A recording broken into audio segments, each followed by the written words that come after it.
Hindi lang tiyan, kundi pati isip at puso ang binubusog daw ng libreng pagkain sa mga nasa lansangan na inspired ng palugan noon ni Pangulong Rodrigo Duterte. Nakatutok si Jamie Santos. Sa kalye na nagbinata si Raymond. Ito na raw ang nagsilbi niyang tahanan mula nang lisanin ng kanilang bahay sa Anonas, Quezon City matapos pumanaw ang ama. At kapag kumakalam ang sikmura, sa basurahan daw siya naghahanap ng makakain. Pero nang dumating ang Duterte's Kitchen sa Cubao, Quezon City, hindi lang daw ang kumakalam na sikmura niya ang napunan. Dito na lang po kami kumakain. Malaking tulong po sa amin para makaraos po sa hirap din.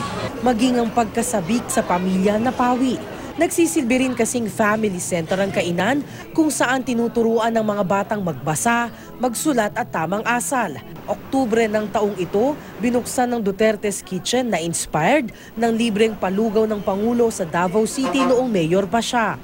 Hindi lang po yung pagpapakain natin, pagpapabusog ng kanilang tiyan. Ito palang Duterte's Kitchen, hindi lang pangkain nahuhubog din ang kanilang mga values formation. Masaya yung pakiramdam na yung mga walang magulang na bata, may tumutulong sa kanila, may nag-aasikaso. May mga volunteer na nagpupunta para maglaan ng oras sa mga bata. At ang mga ginagamit sa pagluluto ay donasyon daw na namomonitor ng mga donor sa kanilang Facebook page. Jamie Santos, Nakatutok, 24 Oras.